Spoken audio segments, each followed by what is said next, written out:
Well, welcome back to the live match, everyone. I want to thank you all who watched the last one. Great comments. Everyone seemed to like the format, so we'll go with that for the future. This video will be the same format, bit of pre-match chat, bit of post-match chat, so make sure you hang around till the end because we'll have a dissection, if you like, of the match. And also throughout the match, I'm going to be doing like a narrative over the top so you can really get to grips with how I fish the match as the match goes on. Seemed to go down well, that did. So if you didn't see that or you clicked off after 3 or 4 minutes, hang around because you might just enjoy the actual match segment a lot more than the intro or the outro and vice versa. So thanks everyone for all the great comments, and if you haven't already, please subscribe, give this video a like and comment below where you'd like to see me match fish next. So for this week's live match, I thought it'd be quite cool to actually revisit Lake 4. So another Wednesday Open. I felt like I left a few fish in the peg last week, I've got to be honest, and I just feel like there's not a lot on this week, so that seems like the perfect place to go.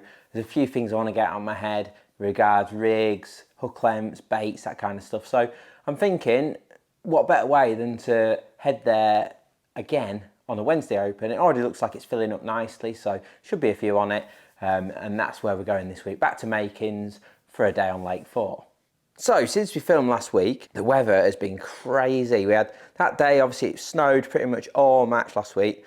Not settling snow, but just like a snowstorm, like, oh, it was just horrible to fish in. By the end, my hands were absolutely freezing. And then the day after that, we had a big settle. We probably had 3 or 4 inches of snow here in Northampton where I live. And then it all went that night. And then the following morning, not quite as much, but we still had a good settle, a couple of inches. Enough to build some snowmen with the kids anyway. And yeah, it's been funny because it was snowing, then it'd go, snowing, then it'd go. And then now, as I sit here now, it's 18 degrees outside, massive winds, big low pressure. The match is in a few days' time, and if it continues like this, the fishing could be fantastic. It's so mild, it's unbelievable. And for me, low pressure, mild weather like this, big winds, is when the fish feed. So I kind of wish the river was still in good nick because I'd be sneaking off trying to catch a late season big monster chub. But the river is absolutely flooded, so no chance of that. But it means that my approach might have to change this week, who knows. So let's just have a look at the bits of prep that I've been doing and what I think I'm going to try and do and why I think I'm going to try and do it. And we'll have a quick look at those little adjustments I'm going to make. And yeah, it should be interesting anyway. So last week we came third with 34 pound and ounces, 12 ounces, something like that. 37 pound was second, which was a bit annoying because I should have had that. We couldn't have won, a big 61. Couldn't have caught that, I don't think. But saying that, they're big fish, so 2 or 3 more pulls plus my other fish, who knows. And I don't think I made the most of the bomb on the last match. I feel like, although I was patient with it, I gave it a good 2 hours without changing. Maybe I didn't do it quite right. So I'm going to hopefully put that right this week. So the one thing about YouTube is, people who you may not think are watching are watching. And I was chatting with Steve Ringer the other day about football, and he said, oh, but I watched a video the other day. I felt your hook was too small for the bob and bread. And he sort of said, use a 12. So who am I to pass up on information like that? Tied up a few 12s, not many, just 4 size 12s. Nice long hair so that the bread can expand. And I'm going to try and use a bigger hook bait. Last week I used 2 discs of bread. I'm going to use 3 discs of bread. And someone in the comments also said that they believe the bread to sink. Now I've done lots of experiments and I always think it does pop up, but it did put a seed of doubt in my head. And the worst thing you can do is fish with doubt in your head. So I have actually been out and bought some marshmallows of all things. And what I'm going to do, I'm going to cut a tiny like 2mm sliver of marshmallow and have that in between the 2 bread discs. So I've always got something buoyant on basically that will pop up. That way, it's just a peace of mind thing that I know that I'm fishing popped up bread rather than sinking bread. I think as long as you don't squeeze the air out of the bread, I think it floats, I really do. I've done lots of tests in tanks and stuff, but it just enough, that comment, it was just enough to put a seed of doubt in my head.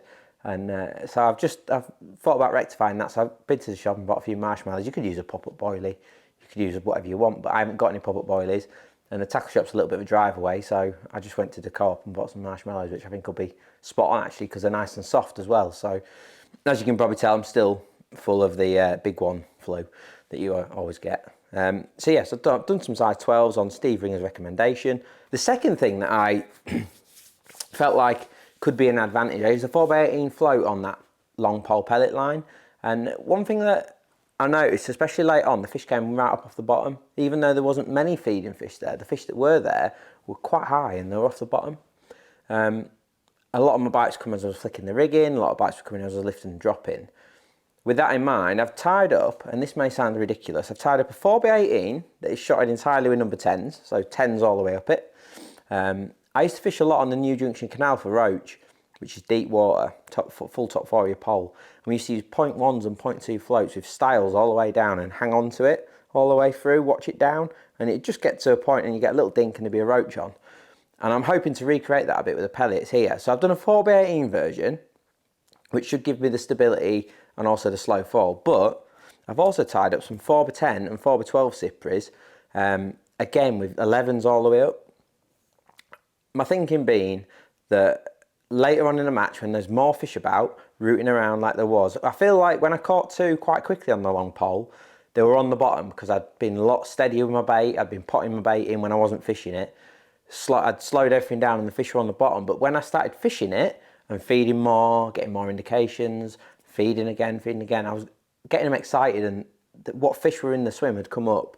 And I just feel like a light float, flicking it around, even though it'll take forever to settle, I just feel like that might just pick them off. And when we don't forget, we're trying to get from 5 carp to 8, 10 carp. Every extra one you can get, be that 2 on the bomb and bread, or 3 on the bomb and bread rather than 1, or 2 on the method feeder rather than 1, 6 bream on the pole rather than 3. Do you know what I mean? It's all about trying to add those little percentages, and then hopefully you get on a peg that's good enough to win. But that's what I'm thinking. I've got a couple of options there. Like I said, I never go mad with rigs, but we've got a couple of options there: 4x18s, 4x10s and 4x12, and I've got my bigger hooks. So that, in terms of preparation, is all I've done different. I was quite happy with everything else, but I just felt like those two needed to be added to the armoury. Now, in terms of bait, I'm going to keep things pretty much the same as what they were last week, I've got to be honest. I felt like I wasn't too far away. The only thing I'm not going to do, I had some maggots. Now, full disclosure, I was meant to be going to Shearsby Valley on the Thursday, and then I got a late call from work saying that we could do with getting out on the Thursday, and it turned out the match was being cancelled anyway because of the snow. So Makins was pretty much a last minute decision for me to go there anyway. So I'd cobbled together a bit of kit, and I just happened to have my maggots with me that I'd bought for Shearsby Valley. So I haven't got them this week. I've got a few deads just for the hook, for the feeder, just in case, because there was some bream caught on the other bank on a method with maggots, just leaving it out there. So that's an option. And I think it'd be foolish not to take a handful of dead maggots. But I'm going to be much more positive this week. On the hybrid, I'll use my micros. Bread again on the hook. I like that bread hook bait. That was nice, what Stu Paulson told me about. But on the pole, I'm going to use 6mm pellets again on that on the long line, which I think is about right. There's a case for 8mm actually, because you can obviously reduce how many you put in, but I think it's probably still a little bit too early for that, even though it's gone really mild. It's so mild, I can't believe it. You can see all the birds in my garden trying to build nests and stuff. That's how mild it's gone suddenly. But on the skimmer line, I think feeding the skimmer line is still important, but I just think I need to be more positive. Last week I was giving myself the chance of catching roach and all that sort of stuff, which the truth of the matter is, if I'm going to get the most from my bomb and bread fishing and my feeder fishing, I can't be thinking, oh, I need to drop on my pole and see if there's any roach and skimmers there. I need to just drop on it, and if there's any fish there, it be a skimmer or a carp. So I don't want to feed any baits there that is particularly roachy, so I'm not going to feed any maggots or micros or anything on that. I'm just going to feed 4mm pellets that I've softened off. So I'm going to get some fishery 4mm, cover them in water, let them expand, and then feed softened 4mm, which I think, it might not work, but I think it's a more positive option. And then if I drop on it, I should get a quick response. I go in after 3 hours, drop on it, and if I can get a quick run of skimmers, we saw last week I caught 3 and 3 chucks. If I can turn that into 10 in 10 chucks, all of a sudden you've added £15 to your net. So that's my thinking with that. And like I say, on that long pole, I just feel like I just need to be more patient, more disciplined with my feed, and there's a chance as well that it's really windy outside. There's a chance I won't be able to fish it as long this week, probably 14.5 metres, which I don't think will be a problem this week because it is a lot milder. One other consideration I have got as well is feeding a short pole. It's so deep, that lake, and I think there is an option to catch some fish on a short pole. And I actually think you're probably going to catch some big skimmers there, a big bream, and maybe a carp in the dying depths of the day. But there's a trade-off there, because you're chancing that when your long pole line, as we saw last week, the last 10 minutes, there was loads of fish in my peg on the long pole. So it's that trade-off between which one you go on, the short pole or the long pole. And I'm more confident that the long pole, providing I can fish it with the wind, will be a more effective option. So we'll have to see. I'll definitely set a rig up for the short pole, but I'll leave feeding it until I see other people try it or go on it or not catch on it. If it, like last week, no one even had a bite there. I'm pretty much certain that I could probably just drop in, put half a pot full of bait in and go on it. So that's it. That's what I'm thinking for this week's match. Hopefully put things right, get my session a bit smoother. It's going to be good. I'm looking forward to it. It's really nice to be back in the match frame of mind. I'm enjoying it. It's good. So thanks everyone, and we'll see you at Makins. So match day came rolling around, and we were actually greeted with a very, very, very cold night. So we had on the Monday massively warm temperatures up to 18 degrees. On the Tuesday it was a bit middling, and then on Wednesday it must have got down to -3 or -4 in the night. And I actually I have to drive past the epic Hollowell Reservoir on my way there, and it had cat ice on it. Got to Makins though, and it was a little bit warmer, but still freezing. I was hoping for a good draw, and I got it straight away. Peg 7, where the match was won from the previous week. Absolutely fantastic. Now, as I'm setting up, who should come and rock up next to me on peg 8 but my good old mate Rob Wootton. Now, both of us have been having a little break, shall we say. Rob does all his feeder fishing, but he's not done any sort of commercial fishing for a long, long time. Obviously, I had a break from my chub fishing. So both of us were like chomping at the bit to get at it. And we've both drawn good pegs. You know, 7 and 8 is exactly where you want to be, really. At area from sort of 5 to 11, absolutely perfect. The only thing that was different this week was the wind was smacking our face this week. Whereas if you remember, if you watched last week's live match, if you didn't, check up here. But if you did watch last week's match, I was on peg at 10, and the wind was smack off our back last week. However, this week, in our face, and it was a really cold wind. Again, there was no fish showing, there was no fish lumping out, but it looked like I was in the right place to be. Setup wise, I just went for one rod this week. I actually used a swivel on the end of the line, a little 10-footer, swivel on the line so I could put an ICS bomb on with an elasticated stem. I had 3 of them set up with different length hook lengths, with size 12 hooks, as Steve Ringer recommended. Strong line, plan being that I could have different hook lengths at different lengths. So I had one at 15 inches off the bomb, 3 foot off the bomb, and then I had one with a smaller hook, an 18 for single corn. I had those on my side tray, and then I could just quickly bait them up while I was waiting for a bite, clip it on and chuck it out. I also set up a little banjo, a brilliant little feeder obviously for the winter, but I was hoping, after what I learnt last week, to not chuck that till later on. When it comes to the pole, I was again looking at 2 lines. Now, 16 metres was where I caught them last week, and it was a bit of a stiff wind, but it was actually doable. It was kind of like, not directly in my face, but it was like across me a little bit, and actually you can hang onto your pole a little bit in them conditions. Bit difficult though, because obviously the wind was pushing the float in, but I decided to set up 2 rigs for that long pole, as we discussed, 4x18 strung out and a 4x12 strung out, which is a very light float in that sort of 8-9 foot of water.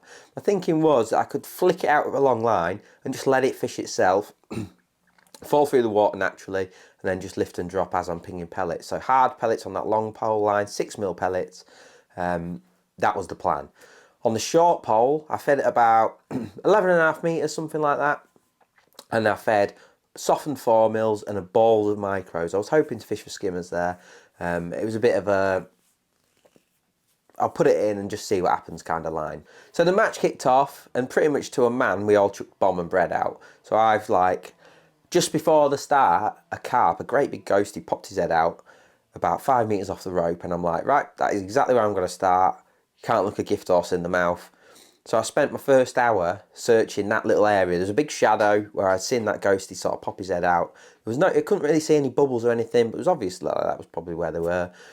And it took about 50 minutes, 2 or 3 casts before I got a bite. It just slowly went round. It almost looked like a liner, but it was one of them. I said to Rob, is that on, is that on, is that on? And then wallop, I've got him. And he was a nice ghostie, probably about £6. Really, really nice fish. Good battle again. And the size 12, what Ringer told me to put on, was absolutely bottom lip, beautiful hook hold, never coming off in a million years. So 50 minutes in, I've got the first carp of the match. No one else has got one at this point. There's an odd F1 getting caught, but that was the first carp that I'd seen anyone catch. Now, once I got that one in the net, it was then about just sort of chucking about with that bomb, with the bread, trying to find them. Because sometimes when you catch one, it spooks them. Sometimes, obviously, I went straight back into the same spot, but I was obviously willing to search about a bit, and I couldn't get any liners this week. That was really obvious. Last week, I was getting loads of liners. Not convinced there were carp last week, but there was obviously a lot of fish in the area, and Rob, interestingly, was getting a lot of liners at this point. And I just think that those F1s or smaller carp are that way, and I was on where the big carp live. So there was very, very few indications to actually work at. At this point, Rob's not got one, but I've seen him chuck out a bit of a change of tactic. He's chucked out bomb and corn, and it has been in the water 5 minutes and it's flown round and he's got his first carp of the session. I'm looking at the water thinking it's twice as coloured as it was the week before. It was like a chocolatey colour, like a real murky. We had a lot of snow, a lot of rain and stuff, and I just think a bit of like seepage from the land's gone in, coloured the water up. And I'm looking, thinking there's a chance the fish aren't seeing my bread here, and maybe they're like closer to the bottom. A chap to my right had caught one on a really short hook length, like 5 inch off the bottom. So I was conscious of maybe the fish were closer to the bottom. And the fact that Rob got one so quickly on corn was like, oh right. So not wanting to, you can't pass an opportunity like that. Quickly cracked open a can of corn, changed my hook length over, chucked the bomb and corn out. Now, of course, this came with a bit of monkey see, monkey do from Rob.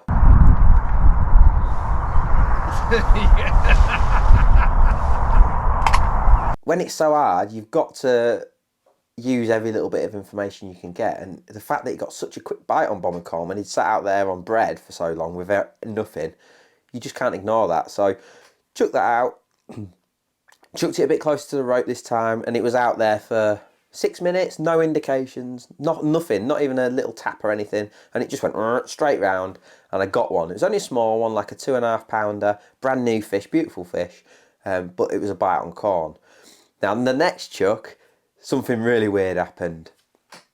No liners, and Rob's getting linered out at this point. He's lost a carp, he's getting liners, and I'm thinking, I think the fish are to my left, but I'm not getting any signs anywhere, and obviously I can't chuck to my left because Rob's so close to me. Anyway, I was like, picked up like that, reeled in, and I've got halfway back. It's, it's 30 odd metres to the rope, and I reeled back like a madman, got all the way halfway back, clunk, and I foul hooked one on the way in. Now, when your look's not in, that happens and it just comes off straight away. You come back with a scale on, or the fish just comes off. But straight away, I'm like, this is hooked well. Like, you can just feel it, can't you? Like, it feels good. And I'd never want to catch fish like this, but obviously when it's winter, innit, and sometimes you've got to try and get your foul hookers in. And luckily, after a bit of careful playing, I got it in. A nice ghostie, probably £5. Bit of ribbing, obviously, from Rob. Bit of luck, but better to be lucky than good.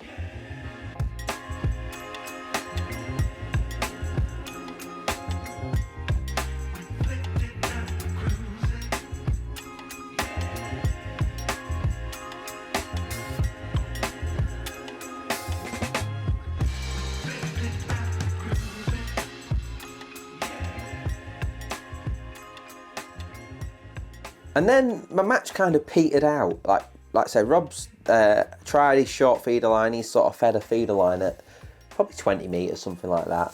I didn't do that. I obviously expected to catch him on the pole. And he was getting no bites or anything on that. And I'm not getting any bites on what I'm doing. No liners, no nothing. So it's really like, what am I going to do next? What am I going to do next to get me some fish? It was really, really difficult fishing at this point. And I got stuck in a bit of limbo, really. I chucked out the banjo, nothing, not even a sign. I thought if I just chuck that out with an expander on, I'm probably going to catch a skimmer or an F1. Nothing, not even a sign. So I've dropped on my skimmer line, which I've nurtured at this point, expecting to catch one. Nothing, not even a bite. So gone on, tried the long pole just for an early look, nothing. And then Rob started catching on that 20-metre line, and it was obvious that he'd done it dead right. He put that little feeder on, and he was getting an odd skimmer, an odd F1, ticking over when it was obviously clear that it was hard, and I had nowhere to go. And I got caught in between then because I'm trying to make my skimmer line work, I'm trying to make my bomb line work, but once you've come off that bomb, you lose track of it because you've stopped searching your swim. You don't know where the fish are. You're not in touch with the swim. Even though I wasn't getting any signs, I kind of felt like I knew where the fish were, or within reason. So I was a bit in limbo really, and Rob is like catching me now at this point. He's got, he's catching me quite nicely. It only needed a carp or two for him to get. I think he got another one on bomb and corn, and it's nip and tuck at this point. Obviously I've got 3 nice carp and he's got 2 and some smaller fish, and I'm thinking, I really need something to happen here. Gone on my skimmer line again, and it's gone under with a pellet on, and I've hooked a carp and it's come off. Exactly the same as last week. And I think that's maybe what was happening on my skimmer line. There was an odd carp about and it just wasn't letting them settle. Gone out next chuck after I'd hooked the carp, and exactly the same as last week. I've got a skimmer straight away, and then I've got a few roach, and then it's just faded. I've not actually had another bite on that line all day after that. So my feeding was garbage on that. It's just not right, that soft pellet at the moment. Whether the water was too cold, I'd have been better off putting some ground bait and maggots in. Who knows? I actually think the better option would have been doing what Rob did, but I was worried if I put a 20-metre feeder line in, it might stop the carp coming onto my 16-metre pole line. So it's all these gambles, in it, what you play. I don't want to feed out at 20 metres because it's obvious that the fish come in as the day goes on. I don't want to feed out there and prevent them coming in, if that makes sense. It might just be nonsense. They might just come in anyway. It might even help pull them in. So I was in limbo, and then with 2 hours to go, I turned to Rob and I says, right, I'm committing to this now. I'm just going to fish the pole, and the long pole, this is 16 metres, and see if we can make it work. So I move out to 16 metres, and I put that 4x12 rig on. 6mm pellet in the band, I've got a 16 hook on, B911, and I've started to flick my rig around, and I'm fishing with my dolly butt on the pole, and because the wind was quite strong, I was going out to the full length of the pole with the dolly butt, flicking it past, and then coming back to the mark. And my thinking was that the wind would slowly bring it in, or it'd sort of find a settling ground. Anyway, after sort of 5 minutes, I caught a little skimmer, but it was a bite, and it was the first bite I'd had on that line. And as soon as you start getting some activity, you kind of feel like it's going to happen. And it's funny because it's so hard at the minute, that lake. You just think you're never going to get one on the pole. But after what happened last week, I was so confident I'd get 1 or 2 on the pole. And sure enough, after 10 more minutes of lifting my rig up, laying it in, lifting the float, dropping it, lifting, drop, lift and drop, feed, 2 pellets. Every sort of couple of minutes, 2 pellets, lift the rig up, lay it in, lift it up, lay it in. So the hook bait's always moving. It's walloped under, and the unmissable bites are amazing bites. If like just sits there, wallops under, got one. By this point, Rob's on the pole as well. He's come off his feeder. At this point, Rob's on the pole as well. He's obviously trying to have that late flurry on the pole as well, and he's fishing it very similar to me, pinging pellets. So I've got this one, and it's a nice fish. Actually, no, the first one, I'm pretty sure was a small fish, thinking about it. It was a little one, a little 2 to 3 pounder. Nice fish though, and a great sign, because once you've caught one, you're away then. So then it was a case of building it up again, laying the rig, feed, laying the rig, feed, but it was a lot quicker this time. Gone under, and I've got another one. Nice paddle, and it was a 6-pound fish. Good, nice sort of ghosty looking fish. All of them were like ghosty-ish looking fish on this day. And I just kind of felt like, hour and a half to go, I'm going to get 4 or 5 here, because I'm getting to the better time of the day and I'm already getting bites on this, and I'm feeding it well. I feel like my light rig's working. I kind of felt like I'm going to get a couple more here.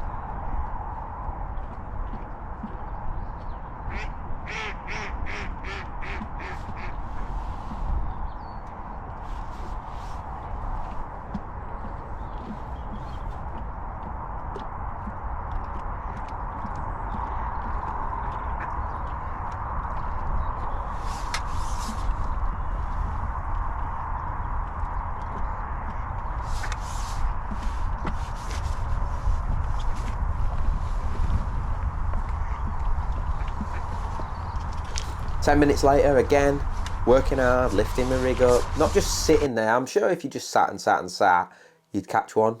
But I like to try and make it happen. So I'm feeding, I'm laying my rig in, I'm feeding, laying my rig in.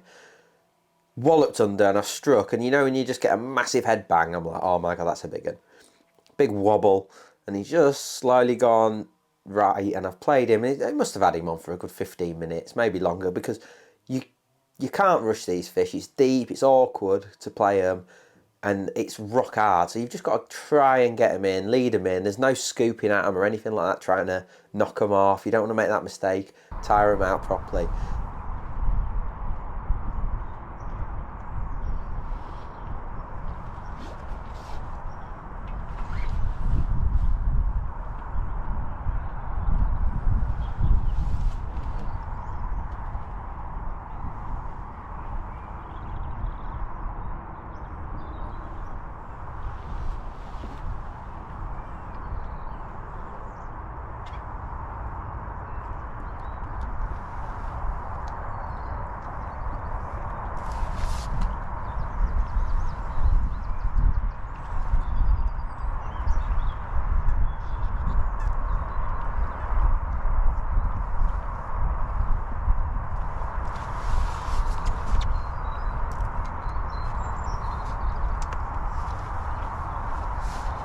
Palaver, isn't it?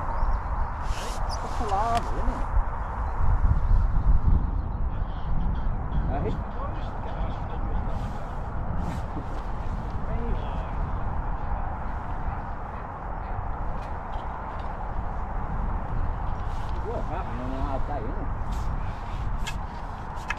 And after a long battle, up pops this beautiful ghosty, like an orangey one.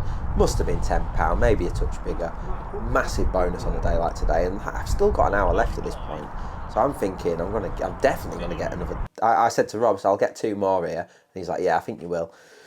But the only thing that happened, because I was concentrating so much on getting that big carp out, I neglected to feed for all that time, which is unlike me. I normally like to do it, but I had to get that carp out regardless.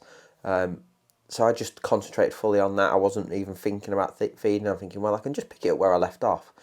And in hindsight, that was a mistake because I actually never had another bite. I think I might have had one more liner, but I never had another bite. So I just think that they passed me by, the fish that were there. I hadn't kept them entertained. There's not a lot of bait anyway because of how I'm feeding it with 2 pellets all the time. So that was a mistake really. And I never got them back. Like Rob got one right at the death. And I just never...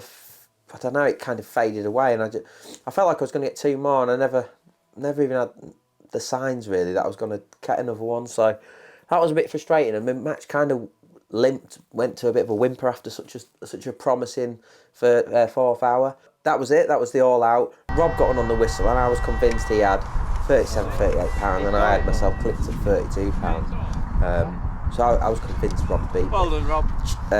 Chap opposite. So come the weigh-in, and I've weighed £37 an ounces, which is winning the match. And I'm thinking, well, Rob might have £40 then if I've had that. But amazingly, he's had £33, which it's been nip and tuck the whole day. And that, I've got to say, hold my hands up, that foul looker I had, that lucky foul looker, it's done him. It's done him. And it was a worthwhile fish, that was. We've got round the other bank, and Sean Weed on peg 17 has got 50 odd pound. What did he have? £55. Where he caught them, I'll never know. I asked him afterwards, and it was flat calm over there. Never saw anyone catching anything. And he's had a load of fish short of 5 metres in the last hour. Several really good carp, and I couldn't believe it. None of me or Rob never saw him catch anything. Granted, I was facing to my right a little bit, but I can't believe it. And the other chap had £35, I believe. So it was a really close match. I was second with that £37, which is a nice result. But I kind of feel like I should have fed a short pole line. So that's where I went wrong, I think. I don't think I did a lot wrong on the bomb, I've got to be honest. Maybe could have sat it out on corn a bit longer, maybe. I maybe should just not even ship the pole out for 4 hours or 3.5 hours. You've got to give yourself a bit of time to obviously make it work. But that skimmer line just wasn't really... just never looked like happening, that. because I was so conscious that I wanted my long pole line to be on its own. I fed my skimmer line short, and I felt like in the deep water it'd be all right. But in hindsight, to catch those skimmers, you probably do need to fish further out. So if I was to go again and draw that peg on that day, I'd set myself a time on my phone, and I'd set it to 3 hours, and I wouldn't come off that bomb or feed or whatever I choose to do until that last bit. What Rob did was interesting with his small feeder, but he never looked like catching a carp on that, and it was always going to catch these skimmers. So I think you've got to do that. You've got to do that. If you're going to do that, you've got to commit to it and try and catch your £30 and then 3 bonus carp, something like that. Which I feel like to win the match, you've got to fish a bomb, catch what you can in them first few hours. The long pole was good. I just made that mistake by not feeding it when I was playing that big fish. But that was, on another day, that would be worth 5 or 6 carp. There was no problem with that long pole line. That's the difference maker on there. And then I should have fished a short pole. It's so deep close in. I felt the pegs were too close together. That's why I didn't do it. Like Rob, literally our top kits were touching each other. So, and then I've got a tree to my right. It just felt too close and too cold. But in hindsight, I'd have been better off not fishing that skimmer line and just throwing corn in short. And maybe I would have caught another carp really late on there, or 2 carp or whatever. So that is something I'm definitely going to do next time. And even if it means just dropping on it for the last 10 minutes, then maybe that's a really good option. So second place, good result. Nice to get one over on Rob, even if it was very, very lucky. Now, thanks everyone for watching last week's video. Really appreciate it. Don't forget to like and subscribe. Let me know in the comments below where you want to see me go fishing. I think I want to go to Shearsby Valley next week. A little bit of a change. We're going to have a much milder week next week, so hopefully the fishing will be really good. We'll see you again soon.